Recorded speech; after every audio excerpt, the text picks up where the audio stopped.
if we could focus a little bit on your, career development. I remember you telling me a little bit about the first project you had in Del Paso Heights. Yeah. So, and just kind of like, how your father, as, kind of a mentor, kind of helped you see all sorts of different experiences and different aspects of the business. And, perhaps, as we go through that journey, you can, share with our audience some of the key leadership learnings that you had along the way. I think that'd be really neat. Yeah, absolutely. That first project, I'll let it remain nameless and just go on the thing. I don't want to throw any shade anywhere, but man, that was in sales, for me personally, and I think a lot of people, if you don't believe in something, in your product, in your service, it's really hard to sell, because I don't operate that way. Like so again, like I learned to sell, in some ways more factually on product specific. And, again, and it wasn't like it was a bad product. The area was such a challenge to see families, bringing their children and elders, into the community. But we grinded through it and figured it out, and he was there the whole way to basically just like, again, you got a challenge, what is it, how do we overcome these certain types of objections, how do we focus on the selling points, what are our selling differentiators, again, like looking at the positives, even though there are negatives, there are many positives as well. And so just dredging those up and then learning how to present them in the best possible way. So I would say that, that was a huge benefit just in that one experience. Throw your question off me again. I'll try and stay on track, but my brain's gonna Sure, go. sure. Yeah, no problem. I mean, I know also, so, you took on that, specific development, and then you were also supporting, these other developments and other, brokers. And so you had an opportunity to learn the different styles. So, and perhaps you can touch on, just that whole experience, what that was like. From that experience, I again, when I first started, I started under a resale agent and basically was like an intern for an agent that was working in her office. You know what I mean? I would do the paperwork and I would hold the open houses and I would, do things like that. From that, an opportunity presented itself to go into an actual new home community. And it was kind of trial by fire, fed by the fire hose. I didn't, again, in life, it is a lot about who you know and creating opportunities. And I obviously got an opportunity that, probably I didn't have the experience to get, but I grabbed it and did everything I could to make sure that we did the best job possible. And it was an experience. From that, I did transition back into the office and really, in a lot of ways, become an intern to all of our sales managers in the office. I mean, my basic job rotated around, going to all of the builder meetings with each of our different sales managers. At the time, we had 4. And I would, we were representing roughly 13 home builders kind of in this region, had about 22 to 25 active projects. And my job was really to be at their service, right? To try to take things off their plate so that they could continue to work with the sales teams and put deals together, right? So if there were marketing things that needed to be, handled, what can I take off your plate? I'm going to the meetings, I'm the note taker, right? And I would say one of the biggest takeaways for me, going through all of that was I got to learn from 4 different successful sales managers, 4 different styles and ways of doing things, right? Like all the different opinions, all the different strategies, all the different approaches. And then each of them had their own way of leadership, right? And how they coached me and how they expected things to be done. And so, I mean, you can't buy that or, that's probably been one of the biggest blessings for me and allowed me in my life to, I would say, excel at a faster pace or grow faster because I had so many resources and so much opportunity to gain knowledge, just having it from so many different angles.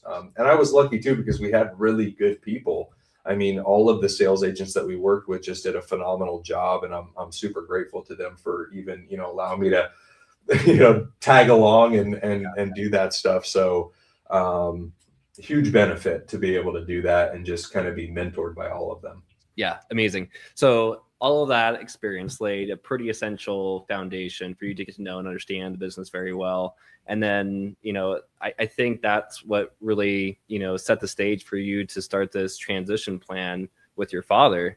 And so can you kind of take me through what that process is like? I mean, I'm sure for him, it's hard if you built this successful business from the ground up. It's your baby, right? And I'm sure a huge part of your identity. So for him, I'm sure he's very proud and wanting to pass this on to you, but still, there's, I'm sure, pieces of it that's very hard to let go. So I would love to hear a little bit more about that interplay and how that transition has gone.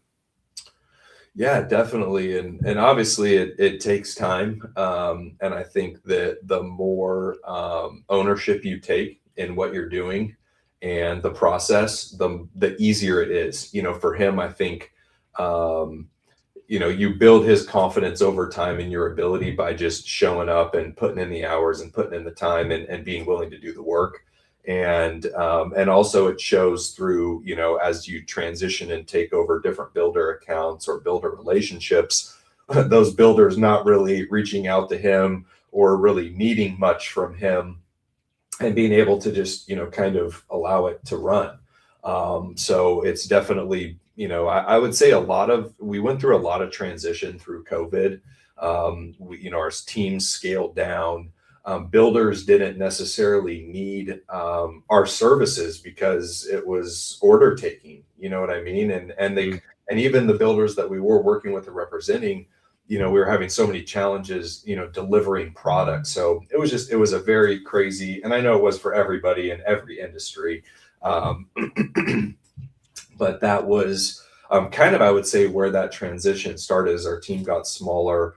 And we really kind of had to go back out and rebuild. And as we kind of came out of COVID, getting more clients and creating new opportunities and, just doing that, solidifying, new opportunities and new deals, and being a part and of that, I think, or really leading that in my world. I think just helped build his confidence and the ability to go through that. But yeah, I agree. Like there are still things that, I mean, again, he knows best. And, we still will go back and forth about that. And, those are some things, and we may touch on it later as we move on. So I won't go too deep into it, but, those are some of the things in the family dynamic of you have conversations that you probably wouldn't have if it was just a employee boss. So you might, you never know. Like, it's not like it wouldn't be that way, but we definitely have some conversations or say things that, to each other that, we either are frustrated or aren't agreeing or have a difference of opinion or get irritated or annoyed. I mean, because again, ultimately, I am his kid, and he is my dad. And sometimes, for at the beginning too, I would say like, sometimes you feel like you're their kid, right? You're trying to get out of that shadow or out of that realm of just like they treat you like you're still a kid and you're grown. But at the same time, actions speak louder than words. And just because you're grown doesn't mean that you've earned it or that you deserve it, right? You still have to go out and put the work in and, show them through your actions that you're ready to do this, Yeah. So I mean, I think one message, through that all that I hear loud and clear is like, hey, there is no substitute for showing up and putting in the hard work, right? So for our audience, what advice would you give to anyone who is, part of a succession plan of a closely held business, above and beyond, showing up and, proving that you can, get the job done? Was there anything else that you learned along this journey that was helpful and constructive in that whole process? I mean, for me, it really did just boil down to like ownership of all parts of the business. It wasn't just ownership of my part or whatever I was doing. It's ownership over the finances. It's ownership over, business development. It's ownership over the operations, right? And the systems and processes that we have in place, and leading, all of that, right? Like creating all those meetings to have all of that structure put into place.